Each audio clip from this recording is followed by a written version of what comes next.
अस्सलाम वालेकुम नाज़रीन, आप देख रहे हैं प्रोग्राम काशिफ अब्बासी के साथ। शुरू करेंगे एक और अहम तब्दीली वजीर आजम पाकिस्तान की काबीना की टीम में। फरदौस आशिक अवान साहिबा जो SAPM इंफॉर्मेशन की थी, उनको हटाकर शिबली फराज साहब को वफाकी वजीर इत्तलात बना दिया गया है, जबकि special assistant to prime minister on information general retired Asim Saleem Bajwa साहब, ये शायद पहला मौका है कि किसी कैबिनेट मेंबर को हटाया गया है। और मैं मुख्तलिफ कैबिनेट मेंबर से यह बात की या उनको सुन रहा था टीवी पर, तो लोग जो तहरीक इंसाफ के लोग हैं वो एक्चुअली बड़ी खुशी से इस चीज को और बड़े प्रॉमिसिंग तरीके से देख रहे थे। लोगों का ख्याल था, कहना कि बहुत से वज़रा ने कहा और टीवी स्क्रीन पर कहा कि लोग बहुत खुश हैं, तहरीक इंसाफ का वर्कर बड़ा खुश है। यानी वो अपनी खुशी को भी ये तो नहीं कह सकते, जाहिर है कि मैं बहुत खुश हूं फरदौस साहिबा को हटा दिया गया, लेकिन ये अल्फाज उन्होंने डाले तहरीक इंसाफ के वर्कर के मुंह में और उन्होंने कहा कि वर्कर बड़ा खुश है। ये एक फैसला है जिससे तहरीक इंसाफ के अपने लोग भी खुश हैं, उनकी हायरार्की भी खुश है और ट्विटर ने भी इसको बड़ी खुशी से लिया है। वजह क्या है, इसके ऊपर बात करेंगे प्रोग्राम के आगाज में। और वजह इसलिए भी जानना चाहता क्योंकि फवाद चौधरी साहब पहले इंफॉर्मेशन मिनिस्टर बने, उनको इंफॉर्मेशन से हटाया गया। फवाद चौधरी साहब भी लेट एंट्रेड थे तहरीक इंसाफ में, ये पैनमा के इर्द गिर्द वो तहरीक इंसाफ में शामिल हुए, लेकिन इस सारी गुफ्तगू को देखकर लगता यह कि उनकी एक्सेप्टेबिलिटी तहरीक इंसाफ और उसके केडर्स में और उसके वर्कर्स में फरदौस आशिक अवान साहिबा से ज्यादा है। वजह क्या है इसकी, इसमें कोई हतमी राय नहीं है, ये एक तासुर जरूर बन रहा है कम से कम तहरीक इंसाफ के जो लीडरान है उनकी गुफ्तगू सुन के। अली नवाज अवान साहब मेरे साथ मौजूद है, सईद गनी साहब पाकिस्तान पीपल्स पार्टी से और मोहम्मद जुबैर साहब मुस्लिम लीग नून से। 18वीं तरमीम NFC को रिविजिट करने की बातें भी हो रही हैं और NAB ऑर्डिनेंस में तरमीम की बातें भी हो रही है, इस पर भी बात करेंगे। लेकिन अली अवान साहब भी कल, असद उमर साहब, आप बड़े करीब हैं असद उमर साहब के, उनको भी मैंने सुना, मैंने और लोगों को भी सुना, बड़े हेलिंग दिस डिसीजन के फरदौस आशिक अवान साहिबा चली गई हैं और शिबली फराज साहब को उनकी जगह लाया गया। क्या ये वाकई सेंटिमेंट है तहरीक इंसाफ का, जो खुशी हमें चंद लीडरों के मुंह से सुनाई दी है? मेरा ख्याल है इसको इस तरह नहीं लेना चाहिए। देखें, हर एक, आपको पता है, लाइकिंग डिसलाइकिंग हर पार्टी में हर बंदे की होती है, नहीं होती है, किसी की ज्यादा होती है, किसी की कम होती है, पर हमें ये देखना चाहिए बहुत मुश्किल टास्क है। मैं कमरुज़्ज़मा कहरा साहब, सईद गनी साहब बैठे हैं, मैं उनको बड़ा पसंद करता हूँ। वो जब याद है आपको मिनिस्टर बने इत्तलात के और उनके बाद 6 महीने रहे, 7 महीने रहे, उनको हटा दिया गया। ये बहुत मुश्किल टास्क है, ये बहुत मुश्किल टास्क है, मुश्किल काम है। काशिफ वासिफ साहब आपको जर्नलिस्ट हैं, एंकर हैं, खैरा साहब को हटाया गया, उन्होंने उस वक्त फरदौस साहिबा को लाया गया, किसी वजह से लाया गया, फिर कायरा साहब को हटाया गया, फरदौस आशिक अवान साहिबा को हटाया गया, फिर कायरा साहब वापस आए थे, इंफॉर्मेशन मिनिस्टर रहे थे, फिर बाद में मेरे ख्याल है शेरी रहमान बनी थी। बट यूर राइट, लेकिन क्या वजह, क्या असद उमर, फवाद चौधरी, काशिफ भाई मेरिट पे डिस्कस करना चाहिए। मेरिट ये है कि साल जो उनको ड्यूटी दी गई थी उन्होंने सही तरह पूरी की कि नहीं की। तो मेरा ख्याल है जो साल उनको जो पूरी ड्यूटी दी गई थी, मेरा ख्याल है जब वो एपिसोड आपको याद होगा, फवाद चौधरी साहब को हटाया गया था, जर्नलिस्ट बहुत ज्यादा नाराज थे, मीडिया हाउसेस बहुत सारे नाराज थे। वो ये समझते थे उस वक्त, सही समझते थे गलत समझते थे ये मुझे नहीं पता, बट मैं उस पर राय कायम नहीं कर सकता। पर बहुत सारा मीडिया उनसे नाराज था बहुत सारी चीजों की वजह से, पर वो चीजें आके उन्होंने बहुत अच्छी तरह मैनेज की। अब आगे देखिए, पार्टी ने आगे बढ़ना है, ये मुश्किल टास्क है। एक पार्टी ने सोचा है कि इसको और अच्छे तरीके से चलाया जा सकता है, एक अच्छे कॉम्बिनेशन के साथ। आपने देखा है कि शिबली फराज साहब को लाया गया है, आसिम साहब को लाया गया है, दोनों का बैकग्राउंड बहुत अच्छा है।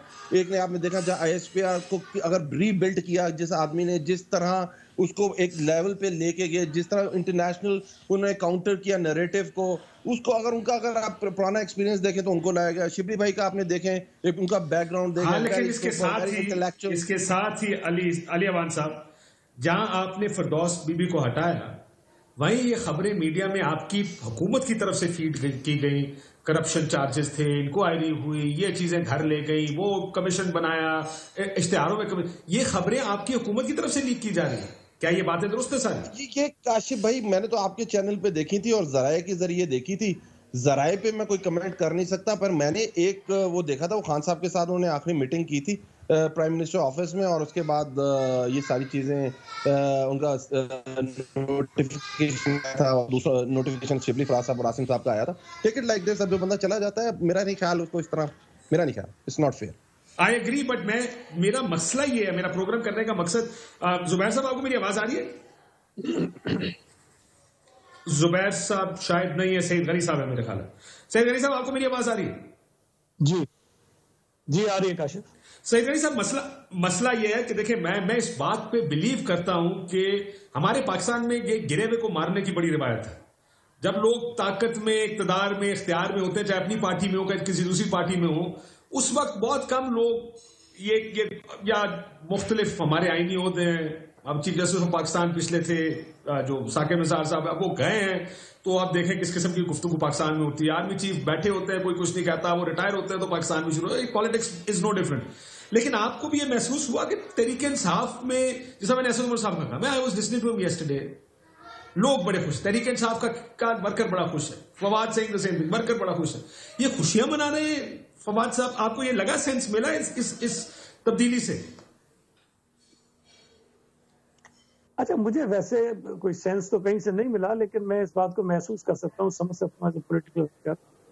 देखिए, शिबली फराज साहब का ताल्लुक भी पीटीआई से है, हमारे अपोजिशन से है वो, लेकिन ये बात तो सबको पता है ना कि वो कोर पीटीआई और काफी अरसे से पीटीआई में हैं और एक मुनासिब आदमी समझे जाते हैं, बावजूद इख्तलाफात के बिलो द बेल्ट नहीं जाते, एक लिमिटेड दायरे में रहकर बात करते हैं।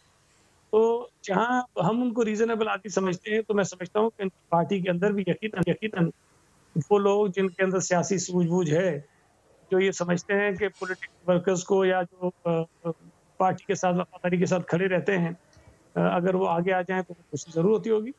इस हवाले से तो मुझे जरूर मैं इस बात को महसूस कर सकता हूँ कि लोग उसको अप्रिशिएट कर रहे होंगे विद इन दी पार्टी भी।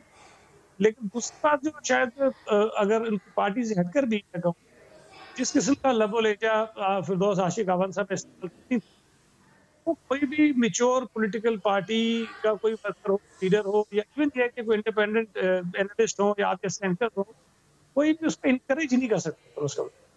वो अलग बात है कि प्रोग्राम्स की रेटिंग्स के लिए, चस्के के लिए तो लोग वो कर देते होंगे, लेकिन अदरवाइज जब सीरियस डिस्कशन होती है तो कोई भी ऐसी बातों को समझ कोई तवज्जो देते होंगे।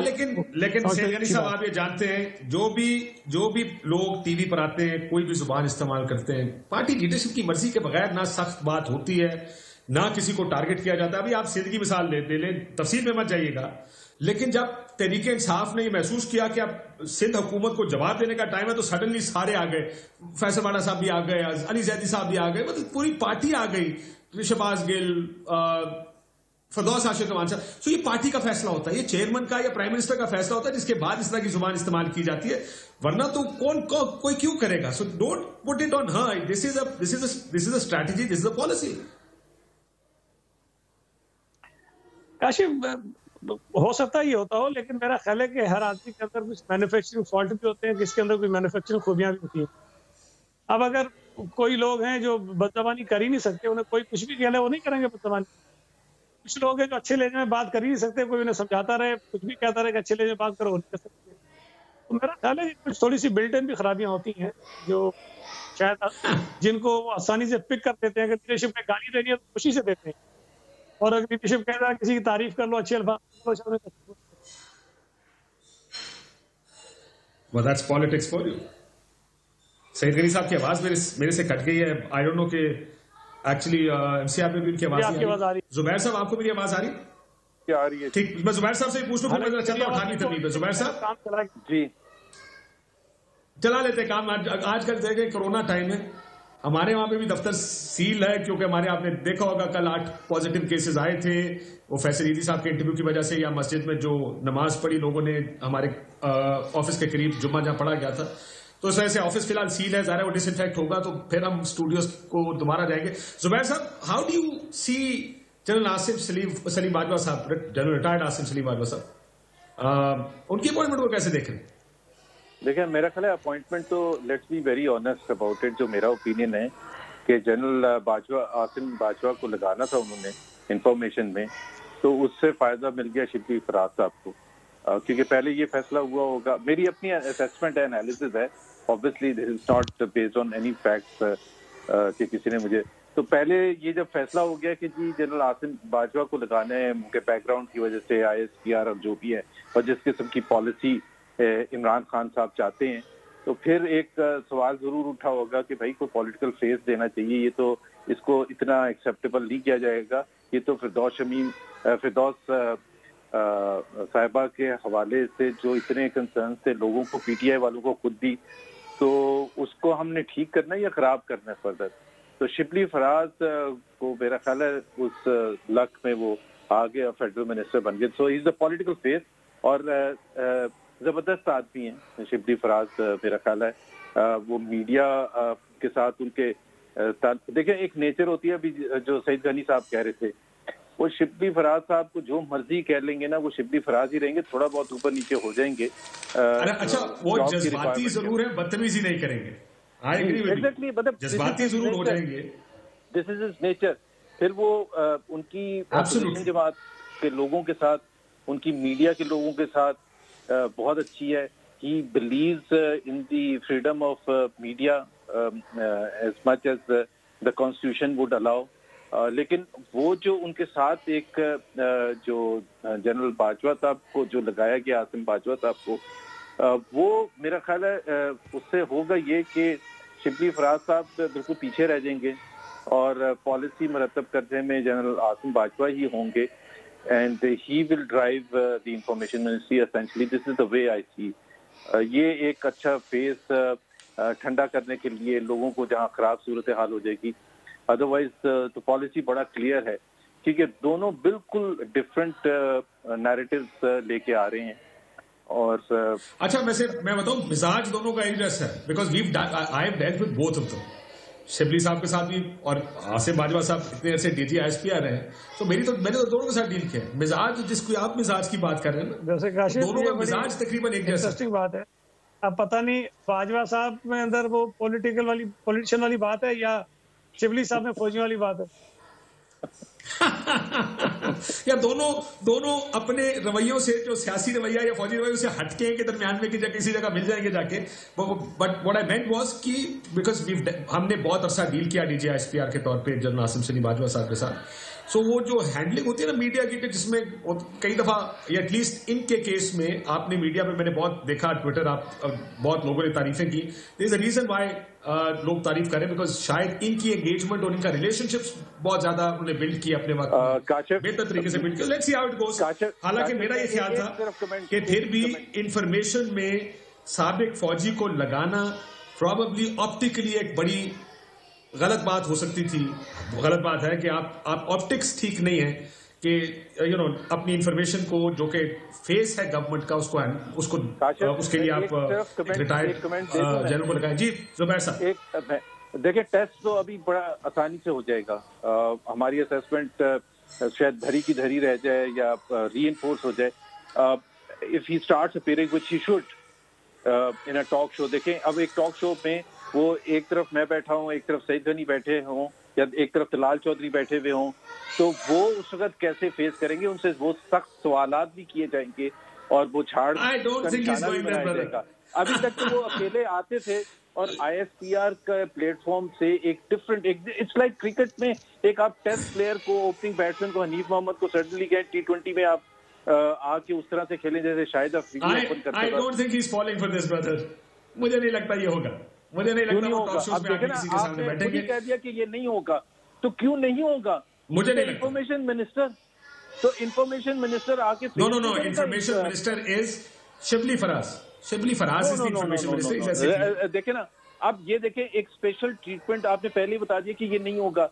भाई क्यों नहीं होगा? मैं तो आपको मिजाज की, मेरा एक असेसमेंट है कि मुझे नहीं लगता वो टीवी प्रोग्राम्स में आएंगे। ये मेरा अपना एक असेसमेंट है। मतलब आप कह रहे हैं कि इन्फेंट्री के डिवीजन कमांडर लगा दें, लेकिन उस डिवीजन कमांडर को आप जंग में नहीं उतारेंगे, दूसरे डिवीजन कमांडर को उतारेंगे कि ये इनका बैकग्राउंड ऐसा नहीं है, ये ले नहीं सकते उस तरह के तोपों के हमले। देखिए जी, मैं आपको वो बता रहा हूँ जो मेरा ख्याल है। चले, मुझे लगता है कि जिस तरह उन्होंने अपनी आईएसपीआर के साथ डील किया है, पॉसिबली पीछे बैठ के स्ट्रैटेजी मेकिंग में तो हो सकते हैं। I don't think will come to the forefront and start defending the government in talk shows. मेरा नहीं ख्याल है वो साथ तक जाएंगे, लेकिन ये अगले चंद दिनों में फैसला हो जाएगा। Let's see he comes in, he doesn't come in, इसके ऊपर उस वक्त बात करेंगे। अब आगे जरा एनएफसी पर। Let me start with Saeed Ghani साहब। सईद गनी साहब, मैं आपको शाहिद खान अब्बासी साहब और मिफ्ता इस्माइल साहब एनएफसी के बारे में क्या कह चुके हैं इससे पहले, शाहिद साहब वजीर आजम थे, नए मिफ्ता साहब फाइनेंस मिनिस्ट्री से फारग हुए थे, जरा सुन लें कि ये जो व्यू है तहरीक इंसाफ का कि इसको रिविजिट करें, स्पेशली एनएफसी को रिविजिट करें, जरा ये सुन लें, मुझे बताएं कि पीपल्स पार्टी से कितना डिफरेंट है। पाकिस्तान को कहीं ना कहीं से पैसे बोरो करने पड़ेंगे, या हम बॉन्ड इशू कर सकते हैं, या आईएमएफ के पास जा सकते हैं, या कोई दोस्त मुल्क के पास जा सकते हैं। जो भी हुकूमत आए, चाहे इमरान खान की आए, चाहे आपकी आए, वो आईएमएफ के पास लाजमी। जो हमारा स्ट्रक्चर है ना एनएफसी अवार्ड का, वो इस तरह है, मैं आपको इस तरह एक दें। ब्रीफ करें, मेरे ब्रेक से पहले हम 4,000 अरब रुपए लेते हैं, फेडरल गवर्नमेंट ने इस साल टैक्स लिया, जो मैं जिस साल में वजीर था, ठीक है, which is the record. Peoples Party का 1940 का हमने डबल किया, लेकिन हम 2400 अरब रुपए सूबों को दे देते हैं, तो 1600 अरब रुपए हमारे पास रहते हैं, उसमें से 1500 अरब रुपए तो सूद है। तो टोटल आपने मुझे 100 अरब रुपए दिए, बोला पूरी हुकूमत चलाओ, पूरी फौज चलाओ, पेंशन दो, ये नहीं हो सकता ना। तो फिर उसके लिए आपको बेसिक नंबर्स मैच जब तक आप एनएफसी अवार्ड को रिविजिट नहीं करेंगे, ये नंबर्स मैच नहीं करेंगे। करंट एनएफसी अवार्ड है, इसमें मरकज के पास अब पैसे बचते ही नहीं है कि वो अपने खर्चात पूरे कर सके, पैसे सब सूबों को चले जाते हैं। और क्योंकि जब एनएफसी अवार्ड शुरू हुआ था तो 80% पैसा मरकज रखता था, 20% सूबों को जाता था, अब वो 58% सूबों को जाता है। तो इसलिए आज जो टोटल मरकज के पास पैसा रह जाता है फेडरल गवर्नमेंट के पास, वो सिर्फ आपकी डेट सर्विसिंग पूरी करता है और डिफेंस का एक हिस्सा पूरा करता है।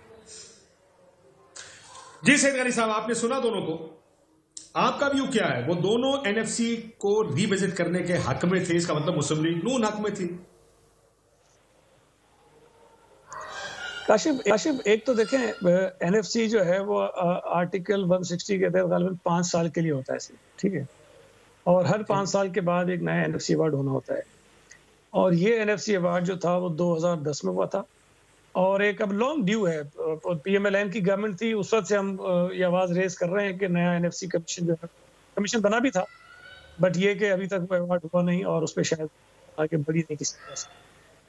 अब एनएफसी ने जब दोबारा कमीशन में बैठ के ये फैसला करना है कि आगे मैंने किस तरह बनना है, तो जाहिर है कि वो फैसला इत्तेफाक राय से होना चाहिए, होते हैं। लेकिन एक चीज ध्यान में रखें कि जब 7th एनएफसी हुआ था, जो इस वक्त ज़ेर बहस है, उस वक्त वफाक में पीपल्स पार्टी की गवर्नमेंट थी, हर साथ इत्तेहादी पार्टियां भी थी, सिंध में पीपल्स पार्टी थी, और पंजाब में पीएमएलएन थी, खैबर पख्तूनख्वा में अवामी नेशनल पार्टी थी और हम उनके इत्तेहादी थे। इसी तरह बलूचिस्तान में पीपल्स पार्टी थी, लेकिन हमारे साथ और इत्तेहादी बहुत सारे थे। अच्छा, ये भी एक बड़ा यूनिक सा था कि 3 जमातों की हुकूमत 3 बड़े सूबों में थी, और उसके बाद एक ऐसा एनएफसी हुआ जिसमें इत्तेफाक राय था। और ये ऐसा नहीं था कि किसी फौजी डिक्टेटर ने जो है वो इम्पोज कर दिया, सबको आप अपने बना दिया, आप इसको करने, ऐसा नहीं था। तो एक कंसेंसस के साथ एक फैसला हुआ, तमाम जमातों ने उसको तस्लीम किया। पीएमएलएन का बाद में अगर उनका मौक़िफ़ चेंज हुआ है तो अलग बात है, लेकिन पीएमएलएन में मुकम्मल तौर पर जो भी फैसले हुए, अगर वो डिसएग्री करते बीइंग पंजाब गवर्नमेंट तो शायद नहीं हो सकता। तो मैं नहीं समझता कि इसके अंदर इतनी कंट्रोवर्सीज हैं। लेकिन सैयद गनी साहब, ये जो अभी आपको मैंने सुनाया, शाहिद खाकान अब्बासी साहब वजीर आजम है उस वक्त, नई मिफ्ता इस्माइल साहब फाइनेंस मिनिस्टर बन के हटे हैं, इन दोनों का ये व्यू है उस वक्त कि शायद इसको रिविजिट करने की जरूरत है। अब इसमें 2-3 चीजें समझना चाहिए सबको। एनएफसी अवार्ड इतना आसान नहीं है। जब आपने सूबों को इख्तियार दिया है तो हमने बहुत सी लाइबिलिटीज भी सूबों को डाल दी है। यानी सैयद गनी साहब, मैं वैसे ही देख रहा था कि आपका बजट हेल्थ का कितना है इस वक्त सिंध का? देखिए, हमारा अराउंड, मुझे एग्जैक्टली याद नहीं, तकरीबन 200 अरब के करीब होगा, लेकिन उसमें 200 अरब से, और उसमें तनख्वाहें कितनी है, लेकिन उसके अंदर देखें ना, नॉन डेवलपमेंट खर्चे कितने उसमें? नहीं, नॉन डेवलपमेंट एक्सपेंडिचर भी तो है उसमें बहुत ज्यादा तो आपका सैलरी में जाता है, और आपके जो non development expenditure. Exactly my point कि शायद बहुत से लोग जो बाहर बैठे हैं वो ये समझ नहीं पा रहे कि नॉन डेवलपमेंट एक्सपेंडिचर कितना है। कहते हैं कि 60 से 70% या 80% तो नॉन डेवलपमेंट एक्सपेंडिचर है, जो कि 18वीं तरमीम के साथ सूबों के पास आया। बिल्कुल इतना तो इसलिए ये नहीं है कि सिर्फ पैसे आ गए हैं, पैसे के साथ बहुत से खर्चे भी आए हैं ना आपके पास। देखें, ये बिल्कुल एक सीधी सी बात है। जब हम कहते हैं कि फेडरल गवर्नमेंट से बहुत सारी डेवोल्यूशन हुई, तो जब हमें फंड्स थोड़े ज्यादा मिले तो बहुत सारे डिपार्टमेंट डिवॉल्व हुए हैं जिन पर खर्चा करना पड़ता है। अच्छा, मैं आपको हेल्थ में सिर्फ 3 मिसालें दे कि हमारे पास 3 बड़े हॉस्पिटल्स आए थे। एनआईसीएच आया, जिना एनआईसीवीडी आया, और जेपीएमसी आया, ये तो फेडरल गवर्नमेंट के पास से हमारे पास आ गए। जब फेडरल गवर्नमेंट के पास जेपीएमसी एनआईसीबीटी था तो इसका जो सालाना पैसे आते थे तो 70 करोड़ रुपए आते थे, हम उसको 13 अरब रुपए साल के दे रहे हैं। अब कहाँ 70 करोड़ कहाँ 13 अरब, तो बहुत बड़ा फर्क। तो इस तरह इम्प्रूव हुई है, सब कुछ हुआ है, लेकिन मैं समझता हूँ जो बुनियादी खराबी है वो आपके रेवेन्यू कलेक्शन में फेडरल लेवल पे एफबीआर की परफॉर्मेंस है, अगर वो ठीक हो और जिस तरह इमरान खान साहब खुद कहते हैं कि जी हमारे यहाँ तो इतना। सर मैं सॉल्यूशंस की तरफ आऊंगा, एक सेकंड रुक जाए। मैं सेकंड मैं आऊंगा सॉल्यूशंस की तरफ।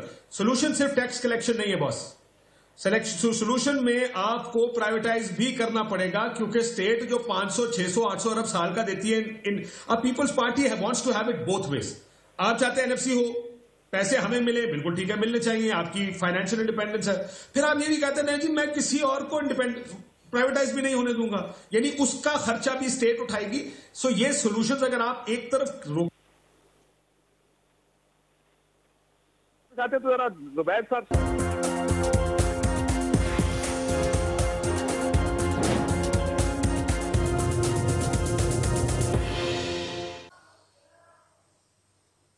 वेलकम बैक नाज़रीन।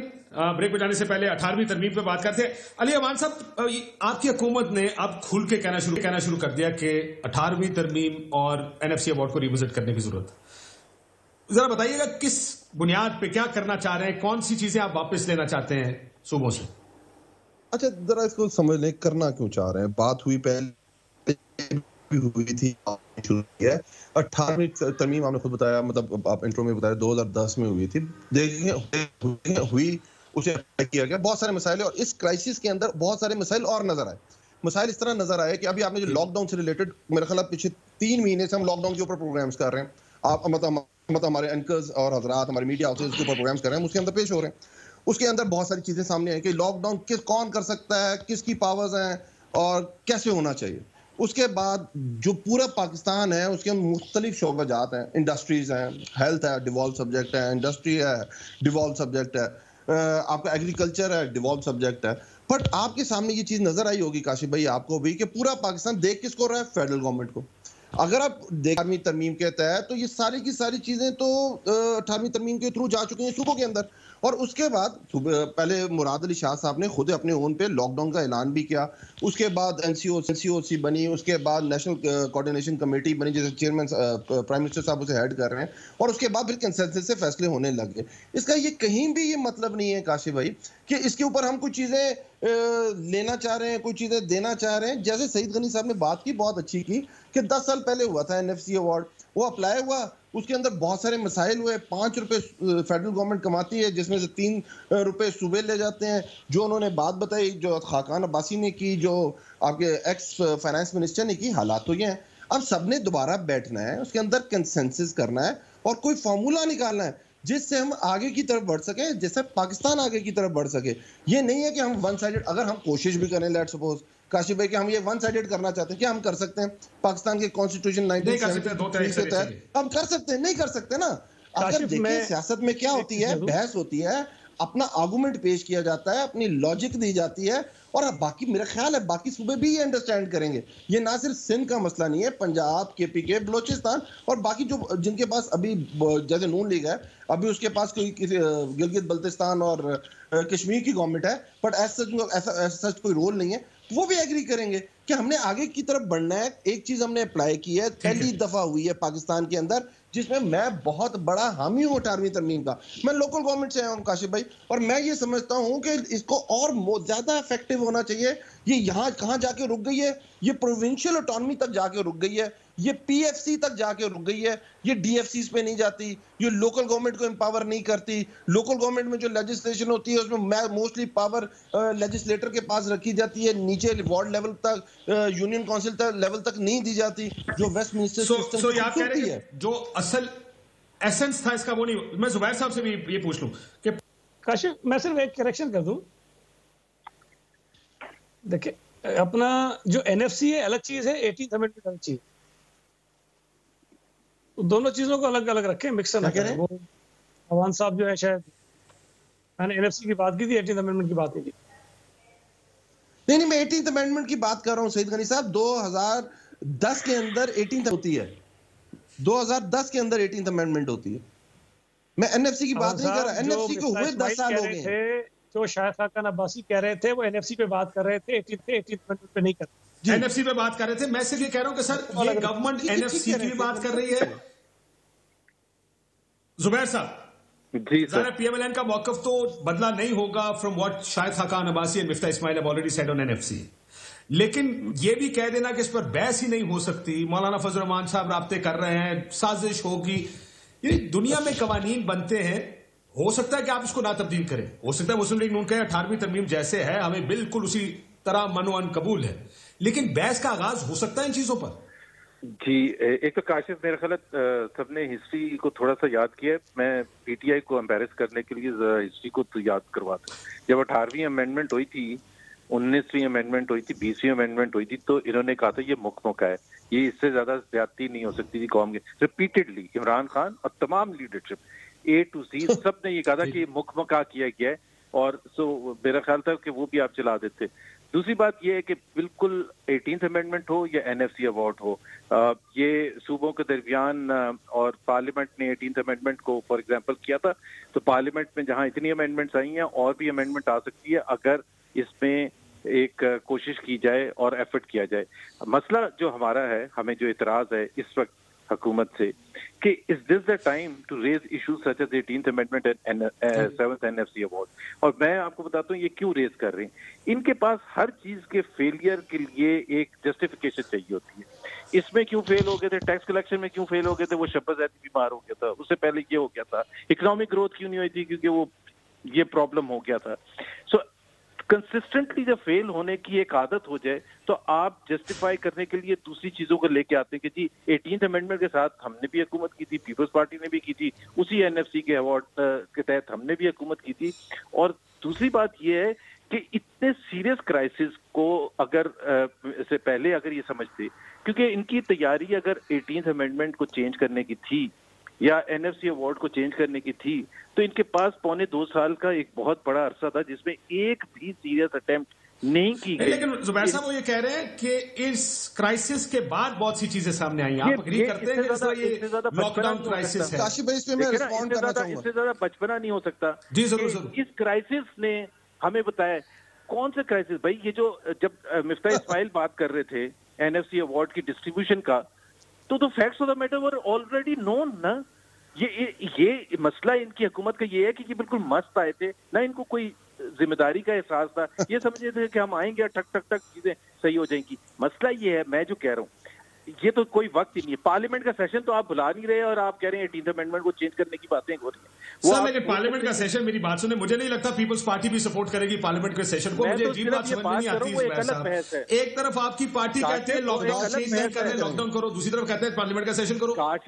काशिफ वो एक अलग बहस है कि वो होना चाहिए नहीं होना चाहिए। What I am saying is हुकूमत का मौक़िफ़ ये है कि इस वक्त पार्लियामेंट का सेशन नहीं बुलाया जा सकता। So why are you raising thorny issues like 18th amendment? उसके लिए आप कंसेंसस क्रिएट करने की कोशिश करते हैं, पार्लियामेंट्री कमेटी बनाते हैं, फिर उसको आप आगे लेके जुबैर साहब, मैं जुबैर साहब को बड़ी इज्जत करता हूं, मैं भी इनको एम्बैरस नहीं करना चाह रहा था, पर अगर आप उस वक्त के हालात उठा के देख लें तो ये 18वीं तरमीम हुई कैसे थी।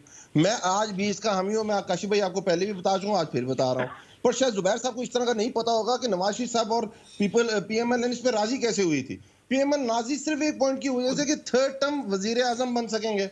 असद यार साहब इस पे कैसे राजी हुए थे कि आपका नाम खैबर पख्तूनख्वा रख दिया जाएगा, सुबह सरहद का नाम। जुबैर साहब मैं आपकी बड़ी इज्जत करता हूँ, मैं बड़ा आपकी रिस्पेक्ट करता हूँ। आपका एज का ये नहीं है कि आप मेरी बात के अंदर बोलने लग गए। इट्स नॉट फेयर जुबैर भाई, इट्स नॉट फेयर। आप मतलब अपनी बात पे बात कीजिएगा ना। तो ये एम्बैरसमेंट बिल्कुल जुबैर साहब को नहीं करना चाह रहा था। और जुबैर साहब की अगर अपनी भी हिस्ट्री उठा के देख लें, गवर्नर बनने से पहले माशाल्लाह जो ये अपनी बातें करके गए थे कि प्राइवेटाइजेशन कमीशन में आके मैं ये तमगे लगा दूंगा, और ये करके गए थे वो भी सबके सामने। बात आगे की करनी चाहिए, बात आगे की करनी चाहिए कि बहुत बड़ा, अगर इनको ये भी क्राइसिस नजर नहीं आ रहा तो मुझे पता नहीं कैसे नजर आएगा। 18वीं तरमीम में काशिफ भाई, 18वीं तरमीम में एक और चीज भी है। 18वीं तरमीम में एक और चीज भी है। 18वीं तरमीम में ये भी है कि सूबे अपनी कैपेसिटी बिल्डिंग करेंगे रेवेन्यूज के लिए। देखें सेल टैक्स ऑन गुड्स और sale tax on services collect करना है सूबे ने और गुड्स करना है फेडरल गवर्नमेंट ने, और उसमें ये लिखा हुआ है कि जैसे सिंध ने अपनी रेवेन्यू बोर्ड बनाया, बाकी सूबे भी इसके काम कर रहे हैं, वो अपने इनकम अपनी जो टैक्सेस रेवेन्यूज है वो बढ़ाएंगे, सिर्फ डिपेंडेंट नहीं हो जाएगा गवर्नमेंट के ऊपर। पर 9 साल के अंदर बाकी किसी ने इतना अच्छा काम नहीं किया। इसके बाद सैयद गनी साहब, जुबैर साहब को सुनो फिर आप बताइए। Just to put the record straight, 17th amendment आई थी जो जनरल परवेज मुशर्रफ जो मिलिट्री यूनिफॉर्म में थे उनकी वजह से 17th अमेंडमेंट की गई थी, और उन चीजों को अनडन किया गया था जो 1973 कॉन्स्टिट्यूशन में बुनियादी चीजें थी जिसमें पूरा कौम मुत्तफिक थी। सो 18th amendment was basically a reversal of the 17th amendment. तो थर्ड टाइम प्राइम मिनिस्टर का क्या कंकरेंट लिस्ट खत्म की गई थी 18वीं तरमीम में, सबसे पार्लियामेंट्री कंट्री बता दें जहां रिस्ट्रिक्शन हो कितनी दफा प्राइम मिनिस्टर बन सकता है। एक पार्लियामेंट्री कहां थी ये पहले डिवॉल्व? ओ भाई मैं प्राइम मिनिस्टर की आप जो बात कर रहे थे ना, मैं कह रहा हूँ एक मुल्क मुझे बता बड़ी चीजें आपकी कंकरेंट लिस्ट खत्म हुई थी, इसके तहत 18 नई वजारतें मिली थी सूबों के अंदर, 18 नई चीजें वफाक से सूबों को लेके दे दी। आपके सामने तो सिर्फ वही है कि तीसरी दफा वजीर आजम या चौथी दफा वजीर आजम जाए बाढ़ में, बाकी सारी चीजें। अली मैं जो बात कर रहा था मैं सिर्फ ये कह रहा था कि पार्लियामेंट्री फॉर्म ऑफ गवर्नमेंट में कोई रिस्ट्रिक्शन नहीं होती। There is no country in the world जहां रिस्ट्रिक्शन। अगर इजाजत दे जुबैर साहब, अमेरिका में डेमोक्रेसी है, 2 टर्म से ज्यादा प्रेसिडेंशियल सिस्टम है, एक तो पीटीआई वालों डेमोक्रेसी की बात कर रहा हूं मैं। अमेरिका में डेमोक्रेसी है, पार्लियामेंट्री सिस्टम क्या होता है, क्या आपका प्रेसिडेंशियल सिस्टम है? अब 2 सिस्टम्स हैं मौजूद, टर्म्स तो मौजूद है ना प्रेसिडेंशियल सिस्टम, जो डेमोक्रेसी की एक तरीकाकार है। खुदा वास्ते ये नहीं होता, कई मुल्कों में है, कई मुल्कों में नहीं है, बट ये आर्गुमेंट नहीं है मैं कोई तरमीम करने के लिए अपने लिए तीसरी दफा वजारत उज़्मा मांग लूं, ये तो कोई तरीकाकार नहीं है। नहीं एक सेकंड रुक जाए सैयद गनी साहब एक सेकंड जी। मैं एक चीज एक्सप्लेन कर दूं यहां पर। प्रेसिडेंशियल और पार्लियामेंट्री सिस्टम में फर्क सीखें। प्रेसिडेंट को सिर्फ मुआवजे के जरिए अमेरिकन प्रेसिडेंट को हटाया जा सकता है, लेकिन prime minister can lose his अक्सरियत in the parliament any time. ये मुमकिन है कि आप इलेक्ट और 6 महीने बाद आपकी अक्सरियत चली जाए। सो इसलिए पार्लियामेंट्री सिस्टम्स में अमूमन कदगन नहीं होती टर्म्स की, प्रेसिडेंशियल सिस्टम में कदगन होती है ज्यादा टर्म्स की। सैयद गनी साहब को पॉइंट में मैं ब्रेक ले लूं। काशिफ भाई मैं बात ही कर रहा था, देखिए मैं समझता हूं सारे अंडरमाइन कर रहे हैं 18 अमेंडमेंट को। देखिए 18th अमेंडमेंट के लिए जो कमेटी बनी थी उसमें पार्लियामेंट के अंदर मौजूद हर जमात का आदमी था, जिसका एक मेंबर था वो भी उसका हिस्सा था, और उन्होंने कोई सैकड़ों मीटिंग्स की और उन्होंने ओथ लिया हुआ था कि उस मीटिंग की प्रोसीडिंग बाहर किसी से शेयर नहीं करेंगे। इवन मुझे अभी तक याद है कि जब रज़ा रब्बानी साहब को बुला के आसिफ जरदारी साहब ने पूछा कि क्या कुछ हो रहा है, तो रज़ा रब्बानी साहब रिफ्यूज, उन्होंने कहा नहीं हमने ओथ लिया हुआ है, हमसे शेयर नहीं कर सकते। जब उन्होंने अपनी पूरी रिपोर्ट बनाई, रिपोर्ट के जाके स्पीकर को पेश की, उसके बाद पार्टी लीडरशिप को पता चला कि इसके अंदर क्या क्या चीजें हैं। पॉसिबिलिटी है कि उनकी कमेटीज अपनी लीडरशिप से डिस्कस कर रही हो, कुछ इनपुट दे रही हो, लेकिन जो डिसीजन उस कमेटी ने किए वो मैं समझता हूँ कि बहुत अच्छे थे। और अभी सिर्फ ये कहना है कि जी थर्ड टाइम प्राइम मिनिस्टर बनने के लिए कर दिया या खैबर पख्तूनख्वा का नाम चेंज करने के लिए कर दिया, ये बहुत बड़ी ज्यादती है। 18th अमेंडमेंट 1973 के कॉन्स्टिट्यूशन के बाद पाकिस्तान हिस्ट्री में सबसे बड़ा काम था, पाकिस्तान की तारीख में, जो एक पार्लियामेंट ने इत्तेफाक राय से किया है। अब अगर कुछ चीजें बुरी लगती हैं तो लगती रहे, लेकिन उतना कंसेंसस पैदा हो नहीं सकता, मैं आपको बताऊं। हाँ सर, लेकिन मेरा अब भी ये मानना है कि डेमोक्रेसीज में आपको तैयार रहना पड़े, तैयार रहते हैं आप कि आप जब भी कानून बनाते, कोई भी दुनिया की डेमोक्रेसीज में ये होगा, हमें भी इसके लिए तैयार। मसला ये कि हमारी पोजीशंस इतनी एक्सट्रीम हो जाती हैं कि हम उन पोजीशंस के लिए तैयार नहीं रहते। आप एक कानून बनाएंगे, उसमें सुकम निकलेंगे, आप दोबारा बैठेंगे और उन चीजों को ठीक करेंगे। That's what democracy. आप जिस तरह नैब का कानून है, नैब के कानून में सब तरमीम करना चाहते हैं। ब्रेक के बाद मैं जरा नैब के कानून पे बात करता हूं। फोन करना चाहूंगा काशिफ भाई, सही इतनी सारी पार्टियां आ गई, इतने आमिर आ गए, उसमें छेड़खानियां करते थे, लेकिन कॉन्स्टिट्यूशन को वो चेंज नहीं कर सकते हैं, इसलिए कि वो इत्तेफाक राय से बना हुआ एक आइन है। ये अच्छा थोड़ी बना हुआ आइन है, बिल्कुल ठीक है, लेकिन सर मैं कह रहा हूं हमारी जमहूरियत उस वक्त देखें सईद गनी साहब, इसी तरह 18th अमेंडमेंट जो हो गई है, जितना इत्तेफाक राय बन गया था, उतना इत्तेफाक राय आपको। मैं ब्रेक के बाद आपका रिस्पांस देता हूं अवान साहब, एक सेकंड रुक जाए सारे, ब्रेक के बाद वापस आता हूं। देखें, मसला यह है कि आई कैन अंडरस्टैंड के पोजीशंस में बहुत फर्क है, बहुत पोलराइज्ड पोजीशंस है पाकिस्तान में पॉलिटिकली, लेकिन एक तरफ जरूरी नहीं कि तब्दीली सिर्फ इसलिए हो कि कोई एक सोचता है, क्योंकि उसके लिए सबका ऑन बोर्ड होना जरूरी है। दूसरा, सबको अपना माइंड खुला रखना पड़ेगा कि जब भी आप कानून साजी करेंगे, उसमें अगर कोई सुकम नजर आएगा उसको दूर करने की कोशिश करेंगे। सो ये जिस तरह शाहिद खान एनएफसी अवार्ड है, NFC protected under the constitution, उसका मतलब यह है कि जितने पैसे सूबे को मिले हैं, आईन ये कहता है कि अगले एनएफसी में उससे कम नहीं हो सकते, ज्यादा जरूर हो सकते हैं। अगर बहुत सी पार्टियां ये सोचती हैं कि एनएफसी को रिविजिट करने की जरूरत है, बैठ जाए, सॉल्यूशंस निकालें। Democracy is all about sitting down and finding solutions. इसके बाद नैब के ऊपर भी बात करते हैं, ब्रेक लेते हैं नाज़रीन, ब्रेक बाद वापस आते हैं।